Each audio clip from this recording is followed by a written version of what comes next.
누가복음 9장. 예수님께서 12제자를 부르시고 이들에게 귀신을 이기고 병을 고치는 능력과 권세를 주셨습니다. 그리고 하나님 나라를 전하고 병을 치료하라고 이들을 보내셨습니다.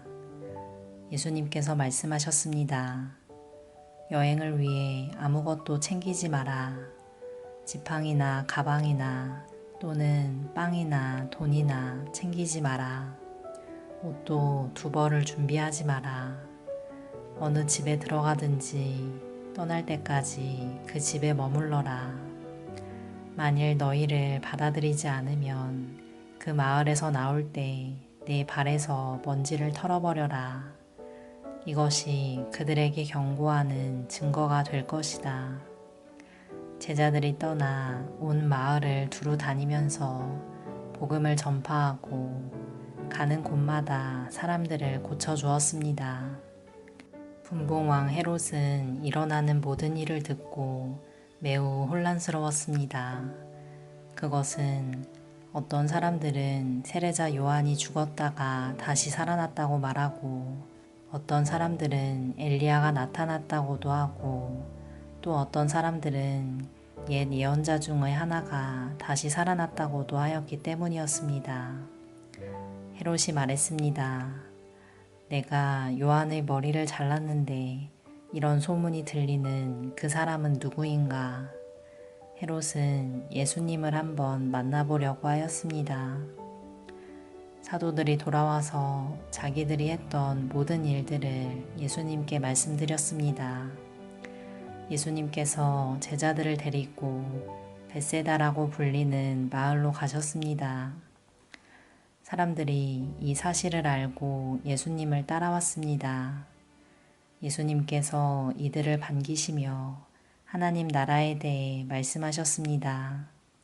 또한 치료받아야 할 사람들을 치료해 주셨습니다. 날이 저물기 시작할 때 12제자들이 예수님께 와서 말했습니다. 우리가 있는 곳은 빈 들이니까 사람들을 보내십시오. 그래서 근처 마을과 농가로 가서 잠잘 곳을 찾고 먹을 것을 얻게 하십시오. 예수님께서 제자들에게 말씀하셨습니다. 너희가 사람들에게 먹을 것을 주어라. 제자들이 대답했습니다. 우리에겐 단지 5개의 빵과 생선 2마리밖에 없습니다.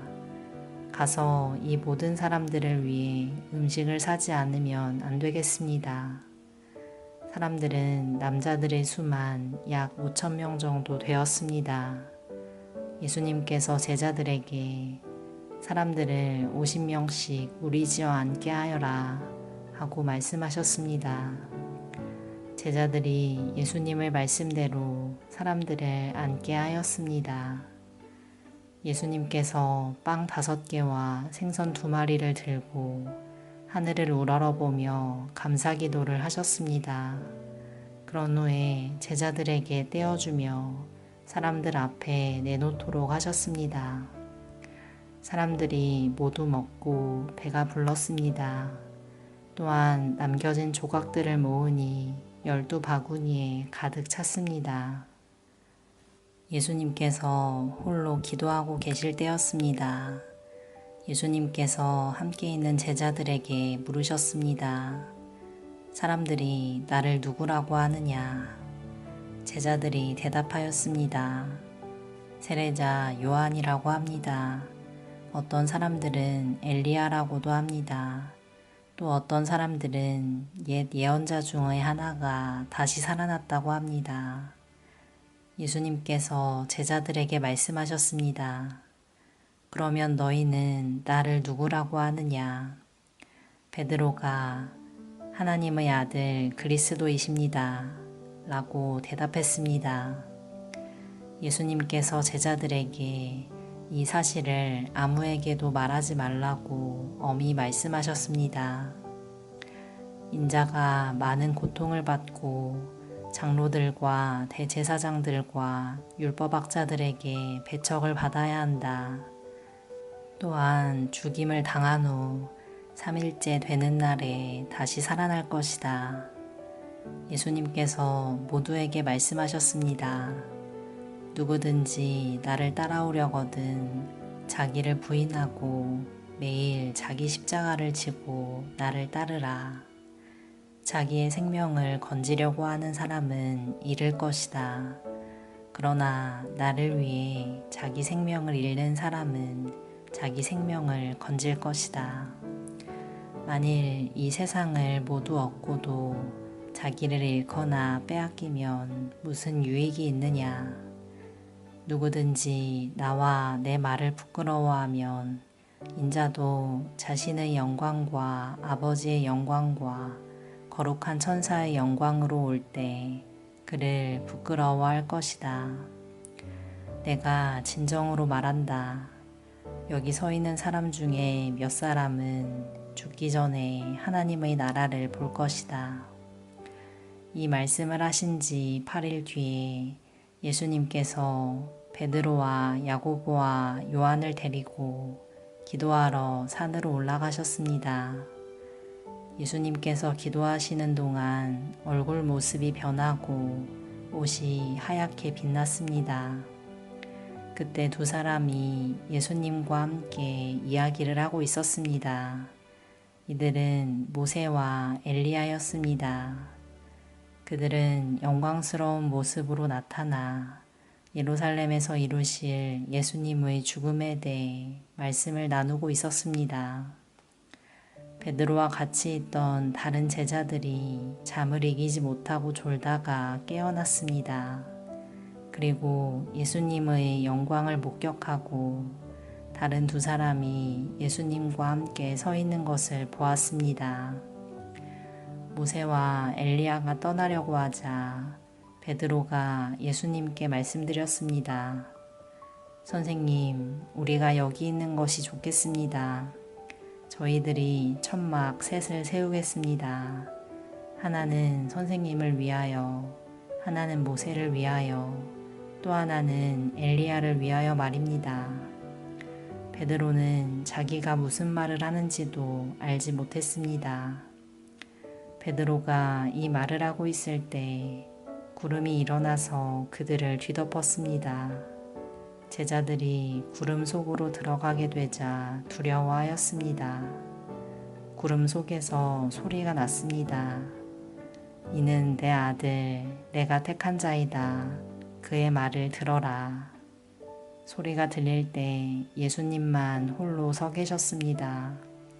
제자들은 입을 다물고 자기들이 본 것에 대해 아무에게도 말하지 않았습니다.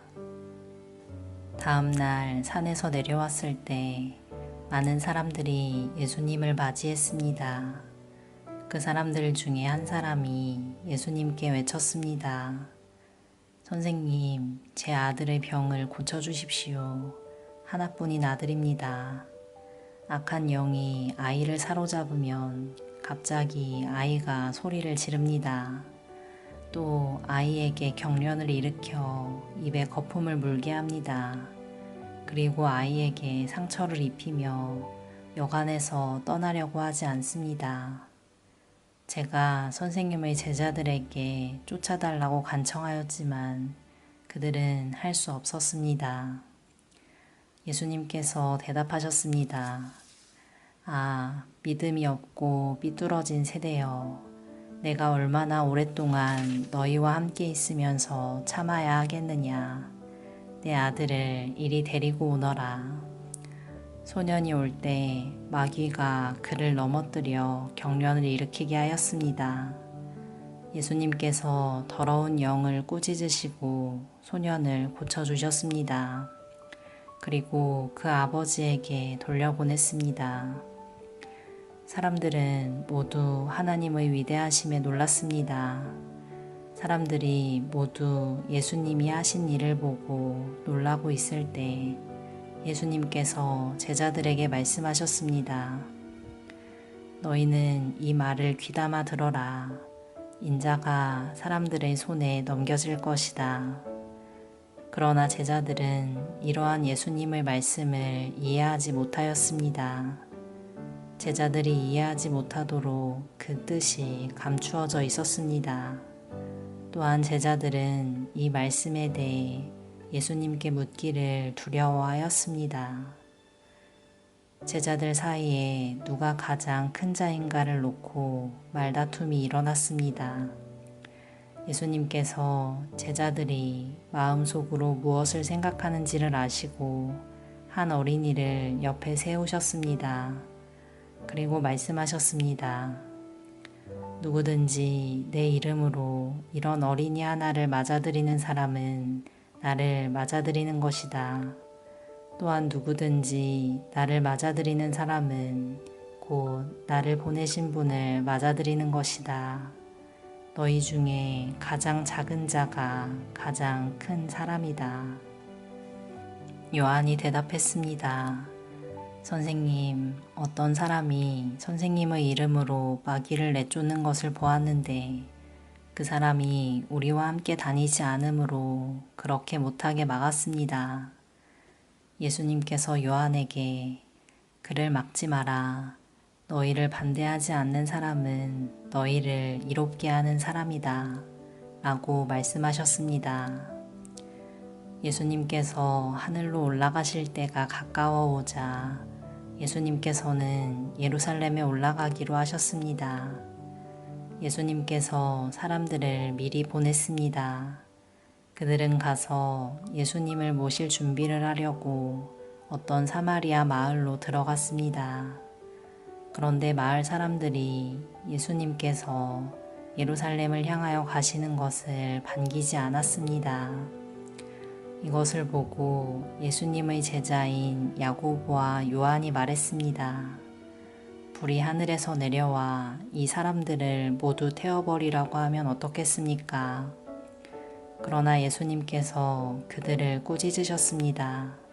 그리고 다른 마을로 가셨습니다.